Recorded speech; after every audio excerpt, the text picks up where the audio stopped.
lot of people in relationships are having sex, but they're not necessarily having the intimacy piece, right? And I do think they're very distinct because to me, the intimacy is at a very core emotional level. It's, let's define intimacy. Intimacy. That's how I define it.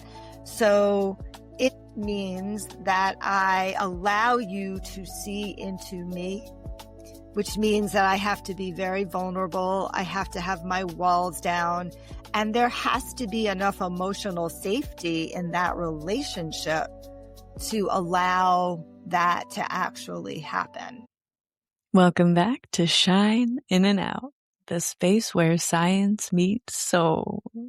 I'm your host, Sammy Stoltz, and we're here to explore biology, philosophy, spirituality, psychology, all of these incredible things that can help us understand how our perception becomes our biology.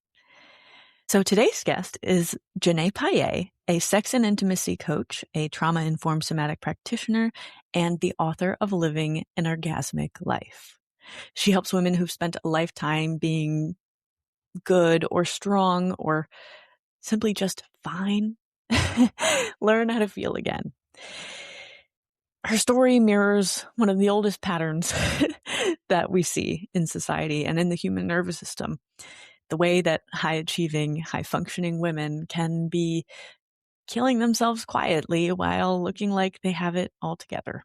So today's conversation covers a lot of what we stand for, including getting ourselves back from self-abandonment, survival mode, repairing our nervous systems, and the radical act of reclaiming your body and your joy as a source of truth.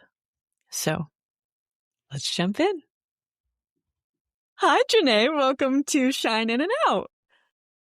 Hello, Samantha. So good to be here. Thanks for having me here. I'm excited to talk to you and your folks about how to improve their love life. That's what life is about, right? Yeah, and life in general, right? I first would like to, general. Yeah, if you could share your journey with everybody listening here today. How did you get to where you are today? Yeah, thanks for asking. So I got here in a kind of circuitous route, which I think a lot of people get here. I'm a healthcare lawyer by training. And I know, by training, mind you, I'm a recovered lawyer now. And I was living in a very not happy, sexless marriage for over 2 decades and had some real issues for me around my own sexuality, some trauma that happened as a child. Not your traditional sexual abuse trauma, but shame trauma, which is a real thing and happens to a lot of people. And so I always had issues around sex, was never comfortable, caused a lot of drama in my marriage. And so ultimately, I got married when I was 24. I graduated law school 1 week, and the next weekend I got married, and I was 24 years old, which personally I'm 24. I think is really young for people to get married. Don't get married if you can help it. Give yourself some time. I need time. Just give yourself some time. I told my kids that too, and they listened a little bit. But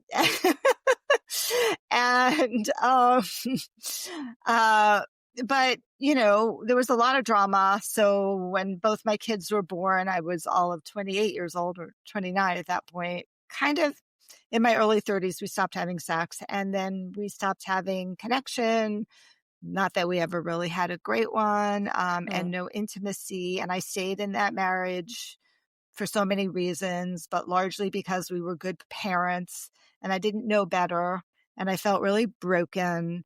And I just thought, this isn't for me. Ultimately, It's funny. I was just writing my origin story for this program that I'm in, which is actually in my book. But trying to condense it down was really hard. But Yeah. ultimately, I left this marriage when I was 50 years old, and really needed to do a deep dive into like what was going on with me and my body and my sexuality.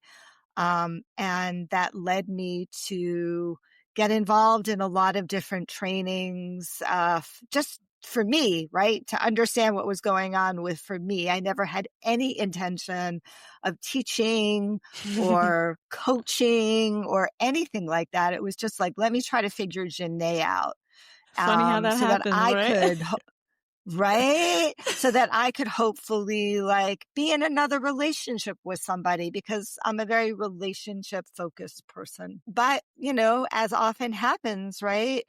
As I was healing myself, I recognized like, oh, like there's so many people that are struggling with what I'm struggling with. So many women that felt sexually shut down, so much trauma in the world, so many couples who were in sexless marriages. And I was just seeing how the work that I was doing on me was changing me in such substantive ways, that I was like, okay, I guess I'm just done doing the lawyer stuff, because it seems like this is my calling to really help others understand their bodies, understand sexuality, heal relationships that have sexual challenges in it, because life is short, and you don't want to miss out on all that pleasure and orgasms. Like, it just sucks. There's a lot of grief around that.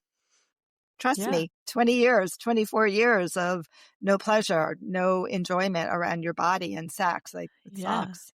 Yeah. I mean, even reading the statistics of women who never experience an orgasm is shocking and really eye-opening. I know. It's crazy. That's how I came to be a sex and intimacy coach, and wrote books about it and teach about it and run retreats for couples, and work Hmm. with women. And I've been doing that for like 15 years. And that's, been part of my own journey, and finding out for myself, what does real true intimacy look like and mean. Because like, I could figure out the sex part. Like, eventually I got over the shame and the trauma, Mm. but I still couldn't figure out, what is it like to really have an intimate relationship with somebody? What is that supposed to look like at a healthy level? And that took some time. It took some Hmm. relationships. It took some pain. It took some lessons. It took me learning how beautiful it is and how incredibly terrifying it is to open yourself up and totally be vulnerable and put your walls down, you know? But that's what it takes to create that level of connection and intimacy. And I want everybody to have that, truly. It really does. Okay, so you spent decades pretending everything was fine. What No. happened in your body that made you like realize was it like a full collapse or like a quiet knowing that you couldn't keep going that way? I don't think it was I don't know, maybe it was a full collapse, but that happened long before I left the marriage. Mm. You know, the origin story starts this way. So I'll just try it out. It was May 19th. I was sitting in a restaurant across from my husband. It was our 25th wedding anniversary, and you could cut a knife with the silence between us. Mm. Yeah. And at that moment, I made that decision. I was like, I am never going to have a 26th wedding anniversary. That's not going to happen. This has to end. There has to be more in life, right? And of course, Mm. there were a lot of things leading up to that, and my beginning to like, it's weird to say come into my own, because I was very much my own person. I was successful. I owned a business, but inside, I was still this like little girl who needed permission. Aren't we all? Inside, really inside. Right. And I needed to give myself permission that it was okay for me to leave, that it was okay for me to start to work through some of my own issues around sex because it was terrifying. I cannot begin to say how terrifying it is when you feel so broken and, all your friends are at least having sex, right? And often talking about it. And I'm just like, mum, mouth shut, just sort of going along for the ride, but never having really had that experience of what it feels like to, relax in your body, and allow yourself to feel enjoyment and pleasure. So that was the moment. It was that day, a restaurant in Chelsea in New York City. Wow. That was the turning point for me. That clarity right there. I think a lot of the time we're waiting for that moment of clarity. And that's a powerful way to start the story. I really appreciate that. You mentioned that there was a big distinction between sex and intimacy, and I'm not sure many people have that distinction defined for themselves. Would you mind educating us on what kind of separates them for you?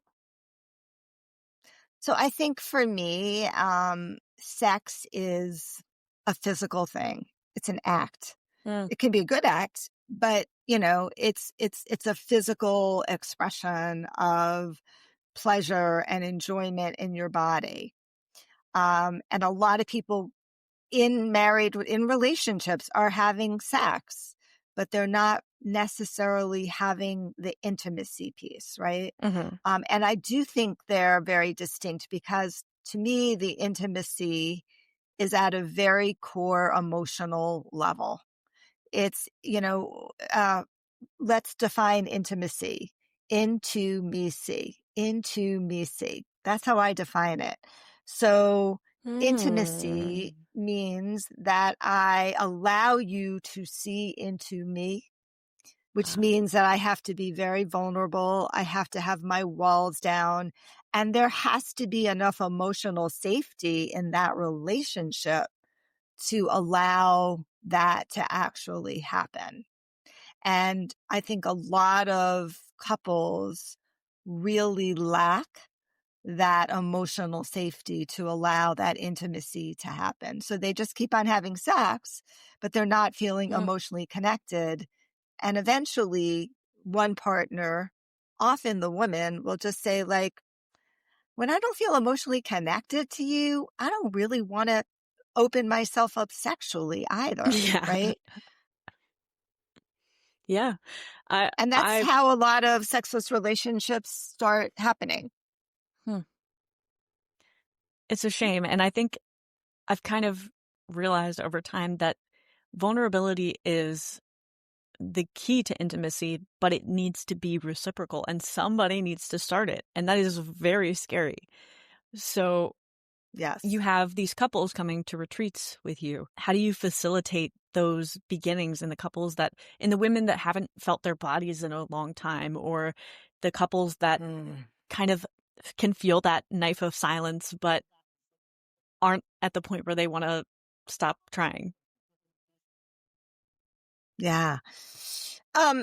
I think first and foremost, it's by creating a lot of safety, which I think I do just in the way I set the container for the retreats, whether it's an individual retreat or a group retreat. And, I try to do a lot of modeling. I try to model vulnerability on my own, right? Like in my talking to them, I model what it's like to be vulnerable, to let my walls down, to share.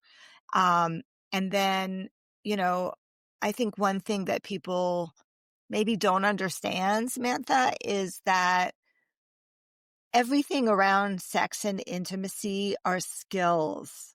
They're skills that can be learned. It's not, some people have a more, natural affinity towards some of it, but everything is skill based. And so starting to teach people, what does vulnerability feel like?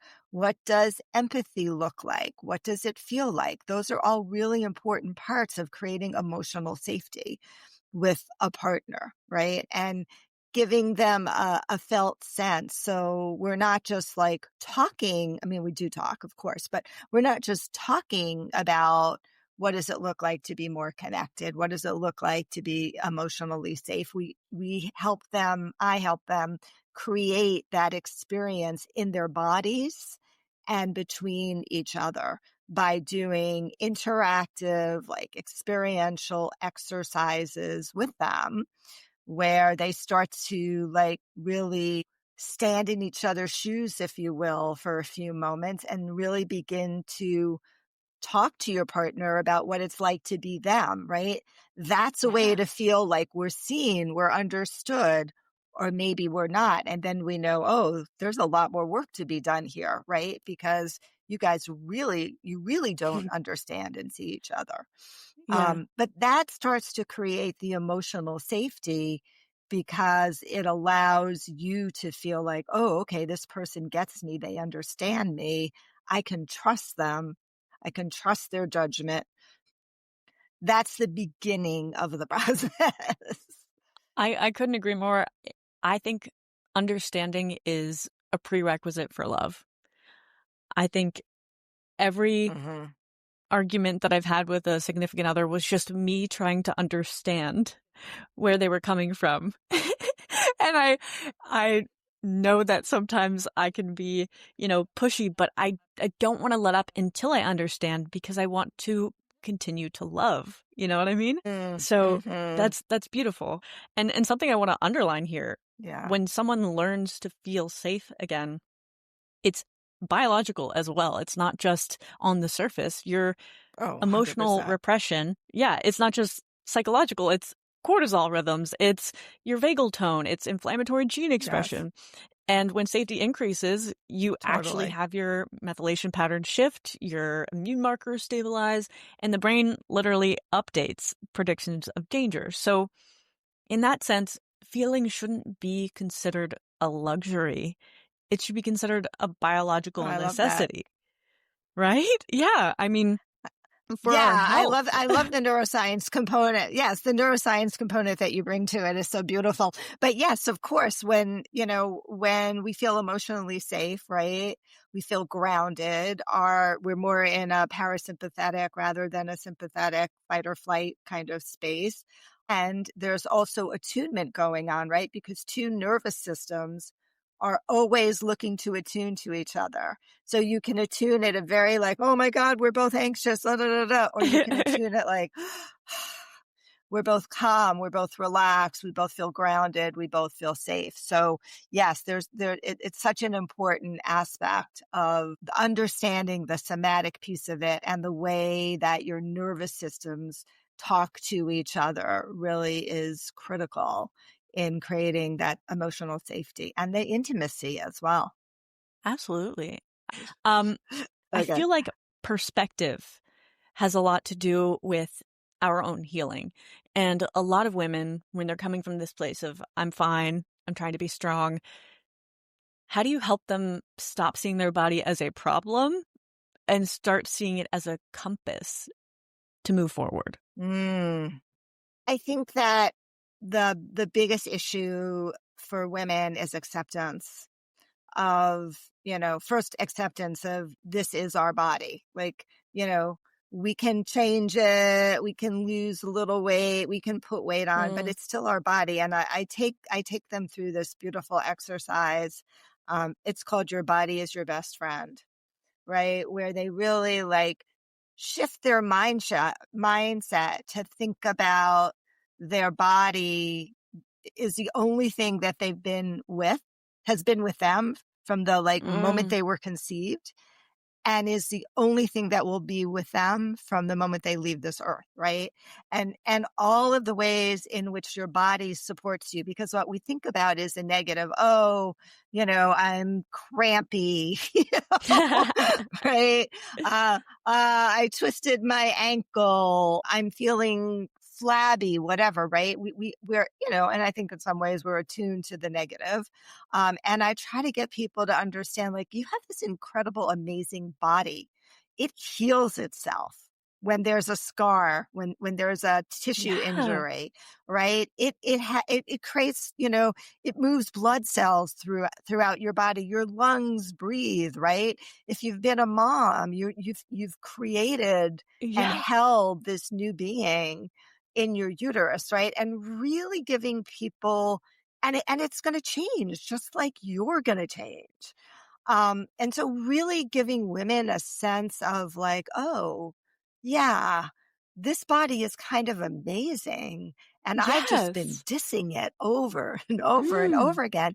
And then we create this really um, adversarial relationship with our body where, and I did this, right? I mean, I was completely disembodied when you're, disconnected from your sexuality, you're disembodied, right? For 3 decades, more, 4 decades, 5 decades, like forever.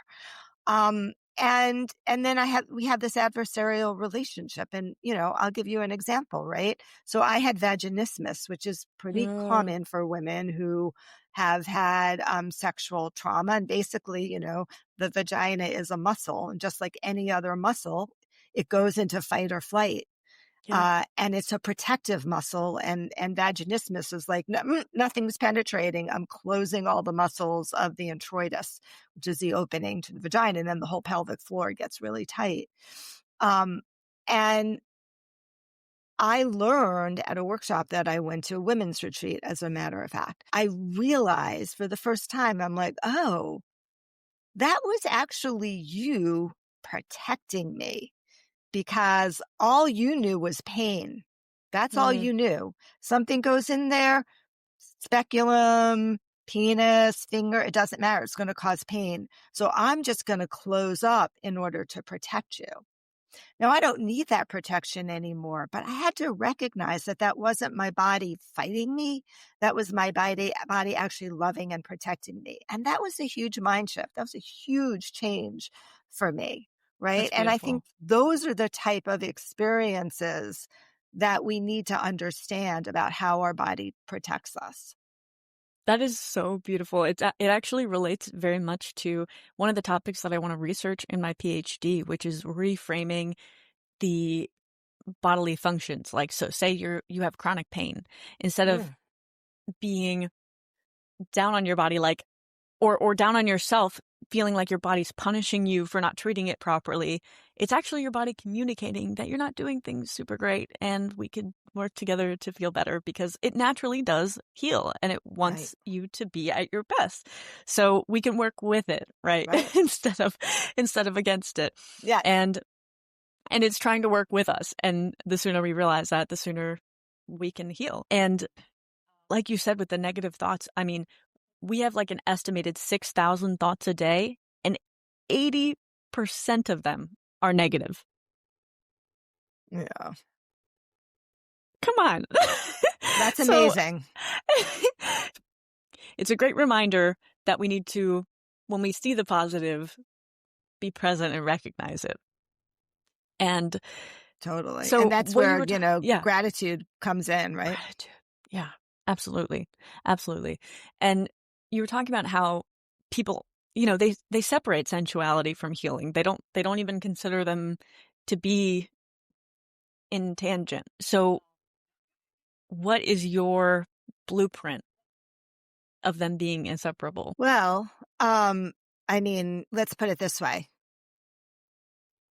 You can alter pretty much everything by connecting with your sexuality and your sensuality as well, right? I mean, I think about it this way. It's like, our womb space in particular, whether you have a womb or don't have a womb, energetically, there's a womb there, right? Our womb space is the center of our creativity and our power. You know, carrying a getting pregnant, carrying a baby, like that's the most powerful life force energy that 100%. exists on this earth. There's nothing more miraculous, if you will, and more powerful than that. And there's a lot of healing that happens in the body when you experience sexuality and sensuality in a healthy way. I think it creates new neuronal pathways of pleasure, of Mm-hmm. sensitivity, of just moving like stagnant energy out of your body and bringing in, new life force energy in your body. The vagina, not the vulva, but the vagina, really the womb space, the urethral area, G spot, also holds a lot of emotion and trauma, right? There's a lot of a lot of women will cry when they have sex at times, and they don't even know why they're crying, right? But and I always tell partners, just like if your partner, the male partners or female partners, like if your female partner is crying, 90% of the chance, 90% of the time, it has nothing to do with you. It has to do with Yeah. some sort of emotional release or traumatic release that's happening inside the body. It is just that feminine power is just divine in so many different ways that we can't really scientifically identify. Right. I can't, I don't know that there'll be a research study that'll show that sexual healing actually changes the brain waves, but I think it probably does for many people. Maybe that should be something you can research about. I've got plenty to research. We'll put it in there somewhere. I bet you do.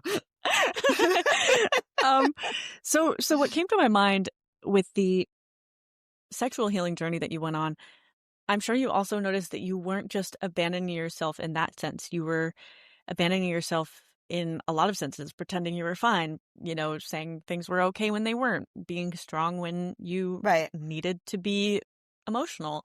How did you rebuild those circuits for yourself to stop abandoning yourself? I think once I started experiencing my body in the way in the way you're supposed to experience your body, when I actually started connecting with my body, when I started experiencing pleasure in my body, when I started having orgasms in my body, when I started to feel erotic energy, that was such a huge shift for me. Because and there wasn't like a single moment. There were a lot of moments, right?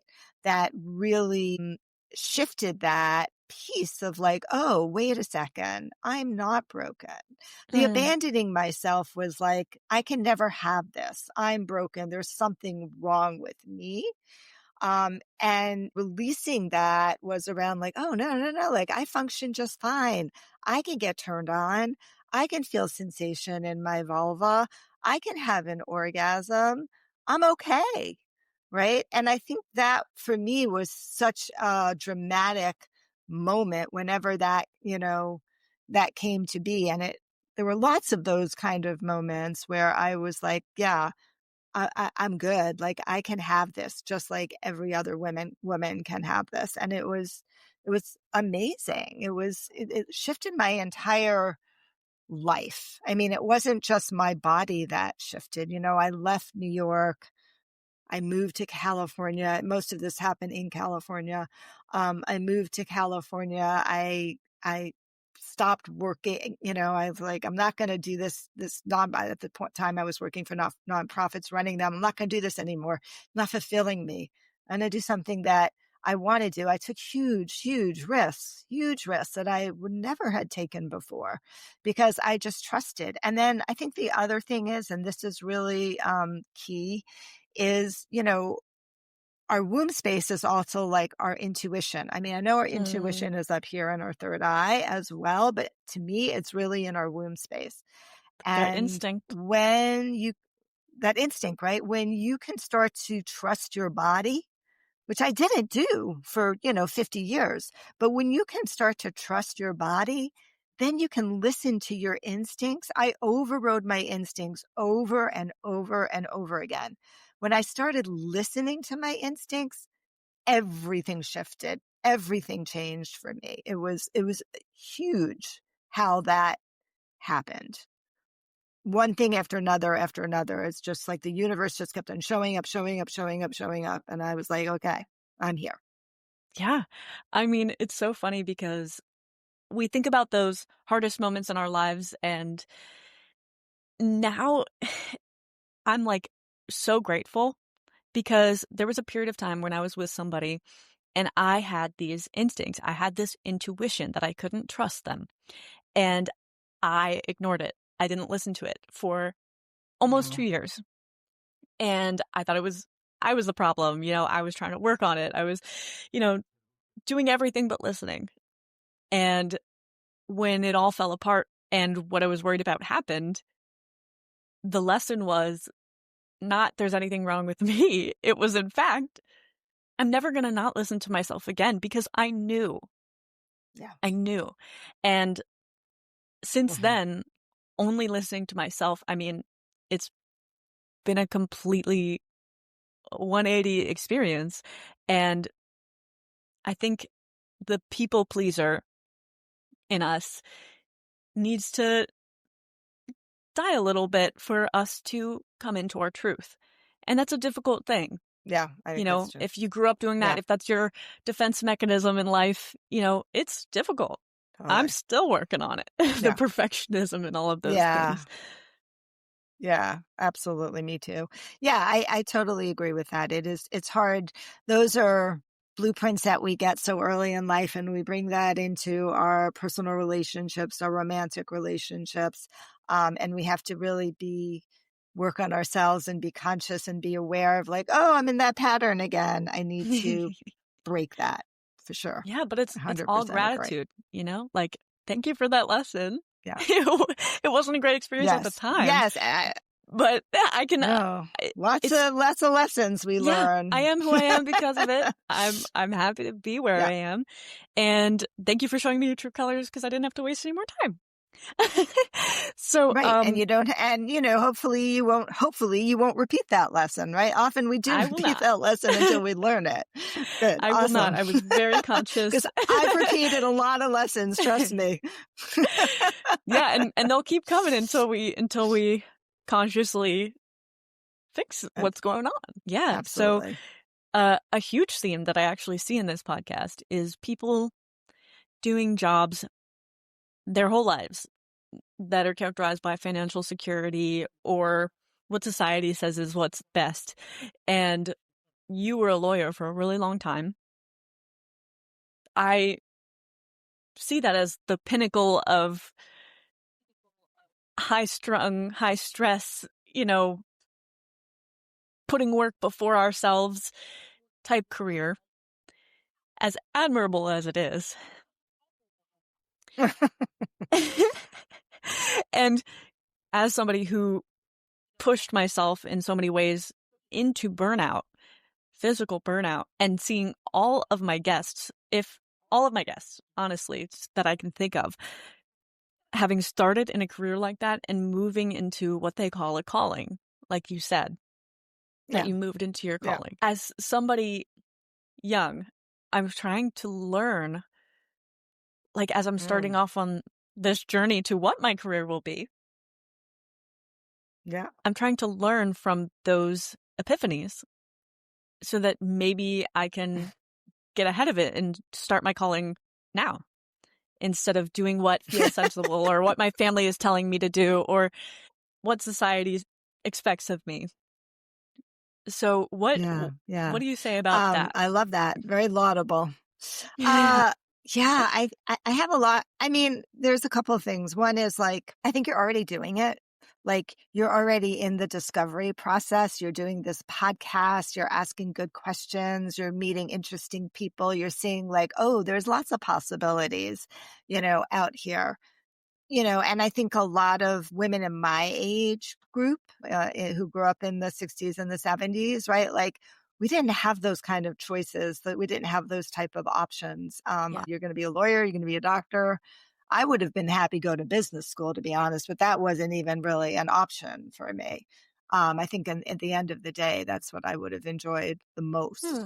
Though I was terrible at math, so it scared the hell out of me.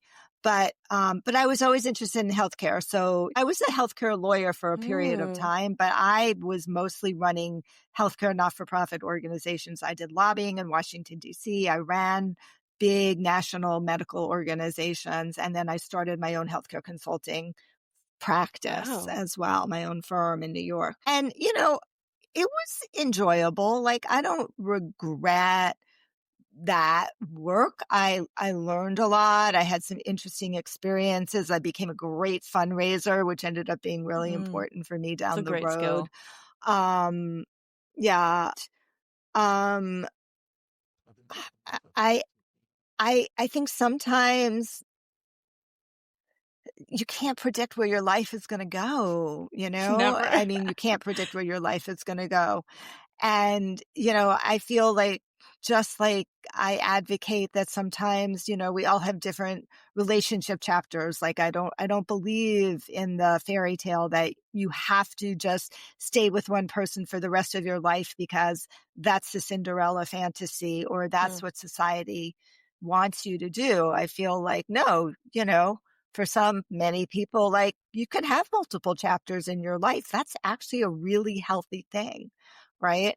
To be able to Yeah, grow as an individual. And so exactly. you don't know you don't know what you're going to do, where you're going to be 10 years from now or 15 years from now or 20 years from now. But I think, you know enough to know that you want to follow your passion, right? Yeah. Follow what you love, do what you love to do.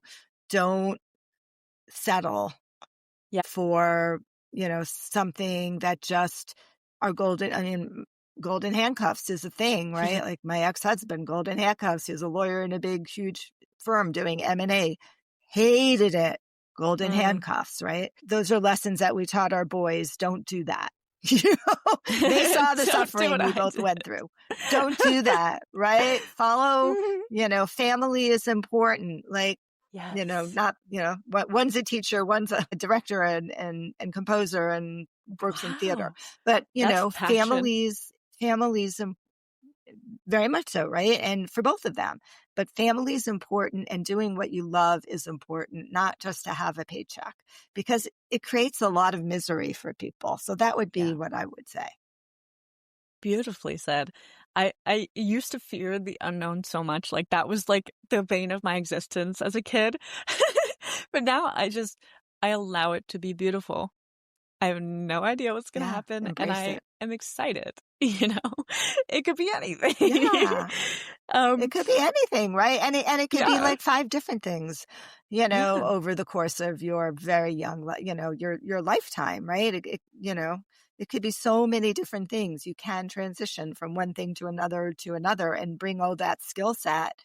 And, I mean, you're probably going to start a startup company. That's what I think. I already have. Oh, you already have a startup So you're company. Well, right. okay, there you have it. Yeah, but it's not my first and it probably won't be my last. Um, my dad That's right. was my Exactly. dad was a very big proponent of the entrepreneurial pursuit. Being your own boss and Yes. having I think the biggest draw for me is being in charge of my schedule because family is so important to Yes. me. I want to raise a family. I want to be able to visit my family. I want to spend time with everybody I love. And that's a great part of being an entrepreneur, as I'm sure you now recognize. I know, like I had well, where we had to palm in because I work for a hospital and I was just, it made me nauseous every time I did it. Right. And I'm not a good employee. Right. But I'm a good entrepreneur. Right. I agree with everything you say, like flexibility. It's super important, right? To be able to feel in control of your life at some level, even Yeah. though there are financial risks along the way, right? Yeah. I mean, I'm a But great yes. employee because I'm a perfectionist, but I'm also a depressed employee because of the same Mhm. things. Mhm. And if I'm doing all of Mhm. this hard work, I want to be doing it for myself and for things that I care about immensely and my passions and the way that I want to see the world changed for the better. Not just for like a corporate Mhm. environment, being another cog in the machine. Um, and I did try that. So I know very well how I do with that. And it And wasn't that's that good that you know what you yeah, don't want, right? I functioned Yeah. great. Yeah. Nobody knew that I was Yeah. struggling to get up and go in the morning. But Yeah. now I know that Yeah. about myself, and it only inspires me more to pursue what I know, what I'm pulled toward. Um, but so Yes. I love that. you've had many chapters in your life, and that is beautiful, and we all do, I and we all have. will. So at 50, having this full turnaround, what would you say to the people that are sitting there feeling like it's too late to make that change? Okay, well, first of all, I'm 65. So, um, Gray skin, I would, my gosh. I mean, thank you.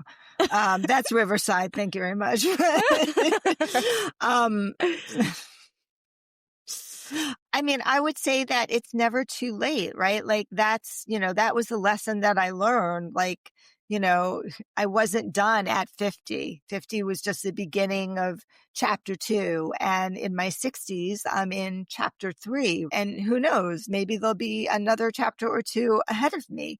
But it's never too late to make a change. It's never too late to heal your body. It's never too late Mm, to learn the skills around have good sex and really be in a wonderful, loving, intimate relationship, right? If that's what you want. Like, I do feel like a lot of people just get stuck or depressed or hopeless. They give up, right? yeah, Like, it's just my life. And I felt that way. Honestly, I did.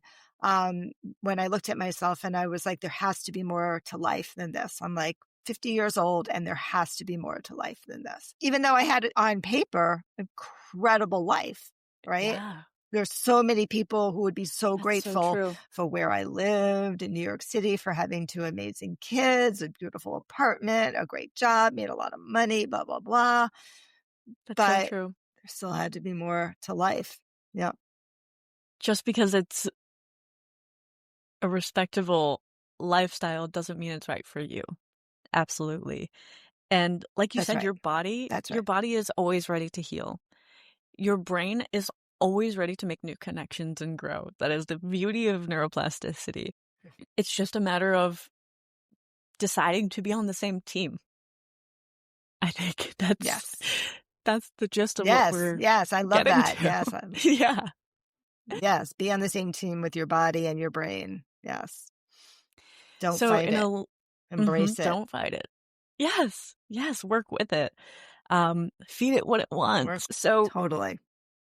in my conversations with a lot of women about the intimacy and sex in general, it seems like the biggest issue that I've heard of is people feeling when they're the ones in the pleasure seat that they feel rushed. Like they feel if they don't orgasm Mhm. soon, their partner's gonna be annoyed or get tired or whatever that may be. And I think that your brain doesn't stop when you're in that and you can't actually experience the pleasure and be present with it. Um, so what technique would you suggest for those women that are experiencing that like hot seat pressure when they should just be Well, enjoying? I can get to, yeah, for sure. Well, there's both the physiological component of it, which we'll talk about, and then there's like the emotional part. There's actually 3 parts: the physiological, emotional, and then there's the communication. So let's just start. We'll end up with the physiological, but let's start with the emotional part.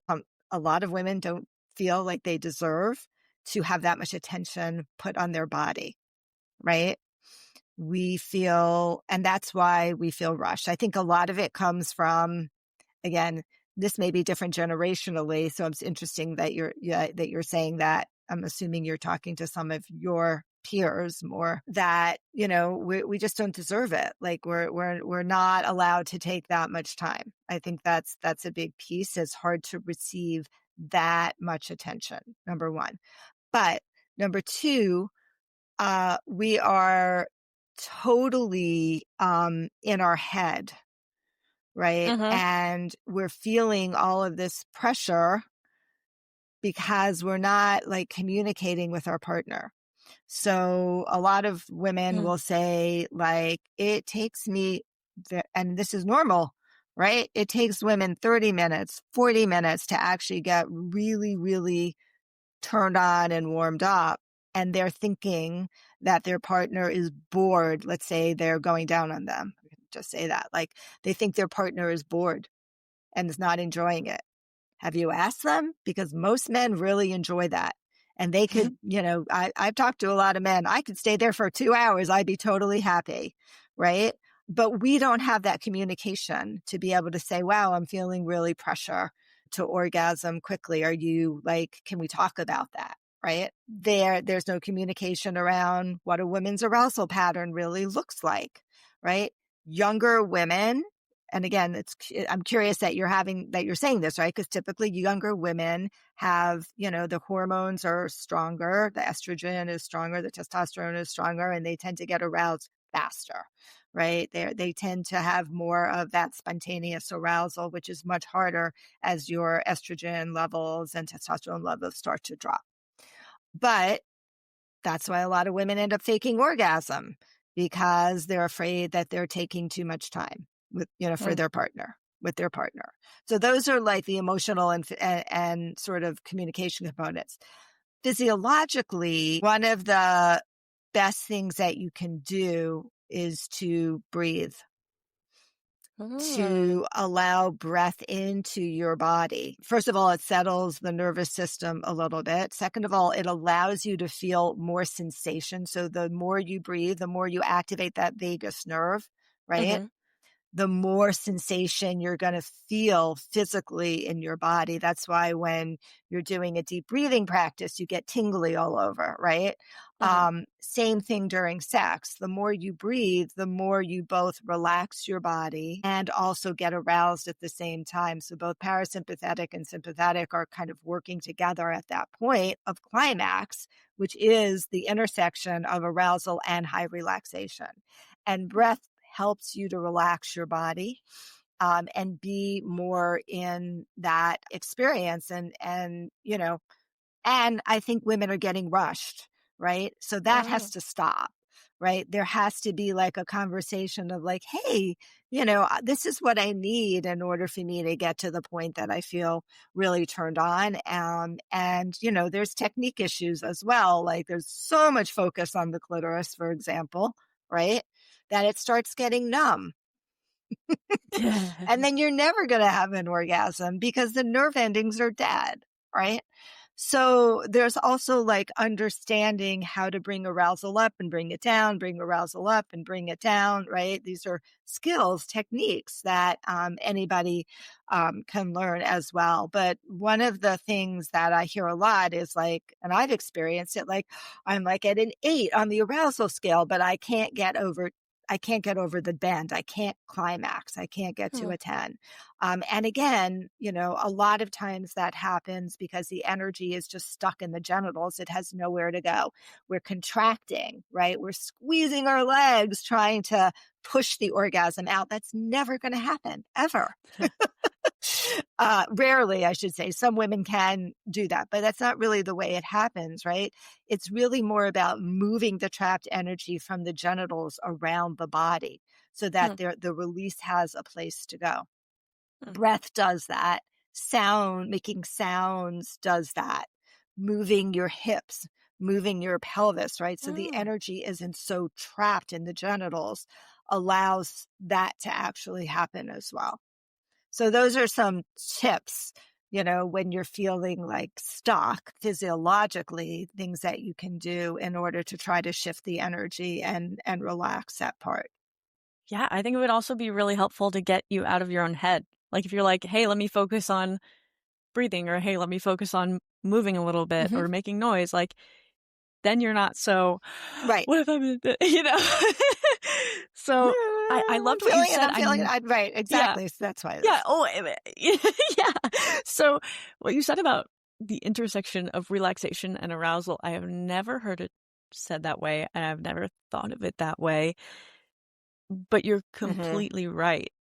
And it's not something that, like, when people think of orgasm, they're thinking of relaxation whatsoever.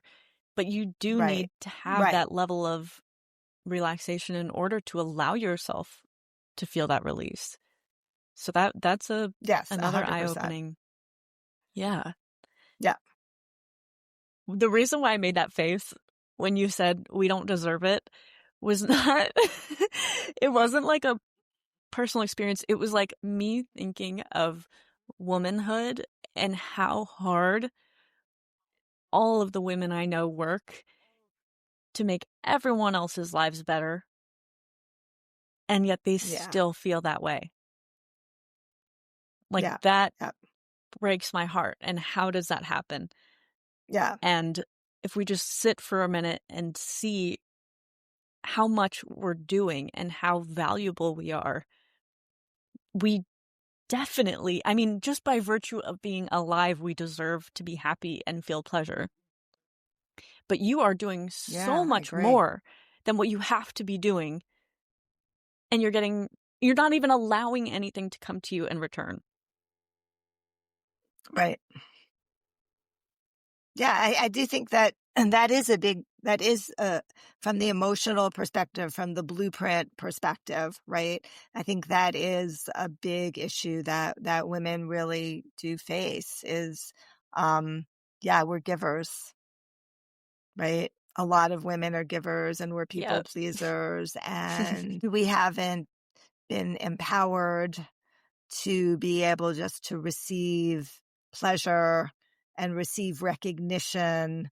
And, and that, oh my God, that shows up in so many different ways, right? In our businesses where we leave money on the table, right? We let people negotiate over us, you Uh, know, you know what I'm saying? Like there's speak so over many us, ways in anything. which I think Yeah.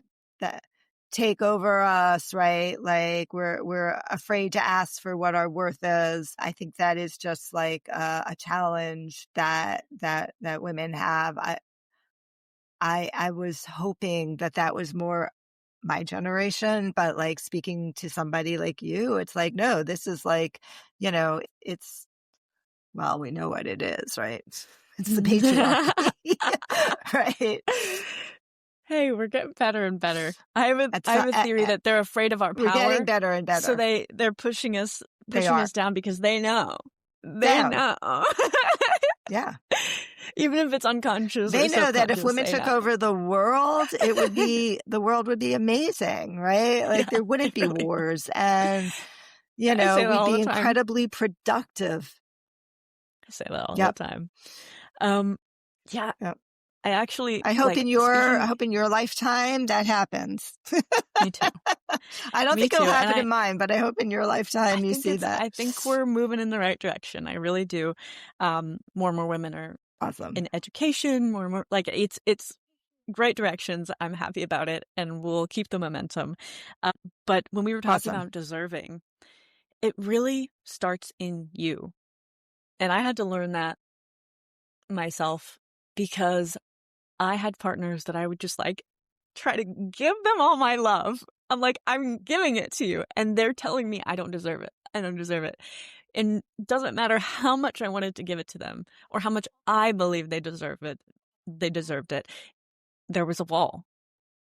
So I think a big lesson here is it's not even about convincing society that women deserve to feel pleasure and to be cared for the same way that we care for others, which is definitely true, but it starts in us. And if we take nothing Oh less than yeah. what we deserve,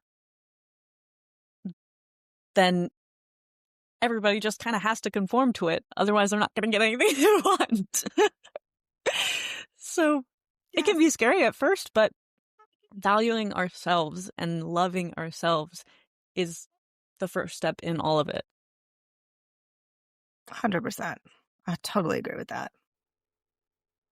And it's Yeah, and obviously easier said than done. sometimes that can be hard. Yeah, Oh, yeah. easier said than done. Sometimes it can be really, really challenging, and all of our little gremlins come in, Yeah. and they want to It's a just like journey. fight us. It's a journey. It's a lifelong journey. It is a Yeah, lifelong journey for most people. Yeah. absolutely. And that's Yeah. okay. Yeah. And it's like you said, your body being your own best friend. It's so funny because I say that about your mind. You need to be your own best friend in general, Okay. then, in every sense, because I think about the way that people have their inner dialogue, and it is so mean. It is so mean to themselves. And it's like, it breaks my heart. And I had to train myself out of that. But part of the way that I did that was by treating myself the way that I would a best friend. Something went wrong. I messed up. Mhm. Instead of being like, I can't believe you did that. It's more like, oh my God, girl, it's totally fine. Like, I get it. We're not going to do that again. We learned a lot. Like we can switch the Yes. dialogue. Absolutely. Yes. Positive self-talk is good. Yeah. Yes. I love that. Treating yourself as your best friend. Yeah, for sure. Yeah. I like it. Thank you, Xanet. This has been a really great conversation.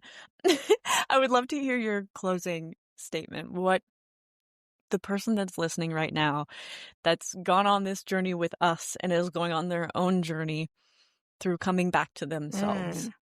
what would you want to tell them? Well, first of all, can I talk about something I have for your audience, which I meant to I would love that. I would mention love that. earlier? Is that okay? Please do. Oh, yeah. Yeah. So, yeah. So this goes way back to the beginning of the recording where we're talking about intimacy, but, understanding like how you show up in intimate relationships is a really important factor. And so I've created what I call the intimacy equation quiz, which is basically your own Oh. individual unique formula for what your intimacy style is. And there are 5 or 6 different intimacy styles. And you can find out what your intimacy style is or your intimacy equation is by going to my website, which is howtoimprovemylovelife.com, and Oh, take the boom. quiz. You don't have to pay for it. You get the results. And then, and I also think like a lot of people ask like, how do I start this conversation with my partner? Like this is a big issue to talk about, right? And I'm like, go take the quiz. And then you can say to your partner, hey, I just took this kind of cool quiz. Do you want to take it? Why don't we Mm. figure out what your intimacy formula is? And then it can at least at a kind of safe way begin a conversation. And it's interesting, right? Because you start to understand how your styles are similar or different and how they interact with each other, which you all find out when you take the quiz. And then I send you a follow-up email with like all of the different ways in which you interact. So it's a great little way to start the conversation around intimacy. So I just wanted Yeah, to that's say that. brilliant. Start by understanding oneself. Yeah. I've taken a lot of Start by quizzes with understanding, right, partners how just to for improve. fun. Like, but watching each other They're take the fun, quiz is right? another level of vulnerability, right? And we can learn so much about our It's partners, not true. just by knowing their vulnerability type, but seeing how they answer those questions. So let's See take how the they quiz answer those together. questions, right? So again, how to improve mylovelife.com. And so then Brilliant my name. final statement, thank you. My final statement is, I mean, it's a simple one, really, honestly, but I believe it to be so true. I think that we have to remember that pleasure is our birthright, that we're all entitled to pleasure, that we were born to experience pleasure. Like think about little babies. Yeah. They love their little bodies. They love touching them. They love being touched. They coo with pleasure. They like coo when they poop. Like all of those things are very pleasurable for them.